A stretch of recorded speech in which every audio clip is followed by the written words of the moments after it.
문제는 상담받을 곳이 줄어들 거란 겁니다. 코로나19로 합법적인 사행산업이 위축되면서 그 수익금의 일부로 운영되던 상담센터들이 문을 닫을 위기에 처했기 때문입니다.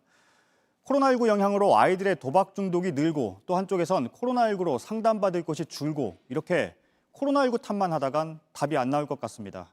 김지성 기자입니다. 경기도 고양시에 위치한 도박문제관리센터입니다. 전문가 상담을 통해 도박 중독을 치료하고 관리하는 곳인데 2년 전 불법 도박에 손을 대 5억 원을 쓴 오모 씨도 이곳에서 치료를 받고 있습니다.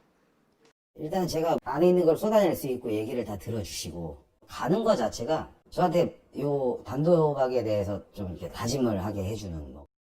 19살 박모구는 중학교 3학년 때부터 온라인 불법 도박을 시작했습니다.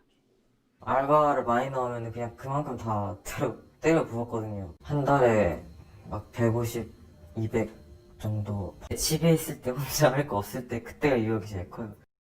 2년 전부터 도박문제관리센터를 다녔고 1년 넘게 불법 도박에 손을 대고 있지 않습니다. 그런데 이 상담센터가 위기에 처했습니다. 사행산업통합감독위원회가 전국 14곳 도박문제관리센터를 5곳으로 줄이라는 내용이 담긴 공문을 지난 8월 보낸 겁니다.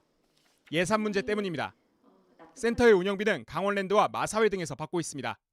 정부가 합법적 사행산업을 공식화하면서 대신 매출액의 0.35%를 중독 예방 치유 부담금으로 사용하도록 했기 때문입니다.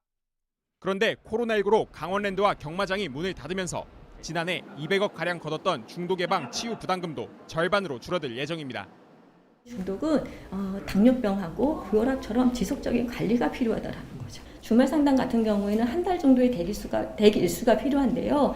이 센터가 없어진다고 보면 과연 어디로 가겠습니까?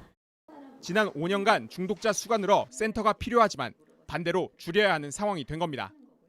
코로나19로 인해서 온라인 주 무대로 하는 불법 도박은 오히려 성행을 하고 있거든요. 행정이 현장과 엇박자를 좀 내고 있다라는 생각이 좀 들고요. JTBC 김지성입니다.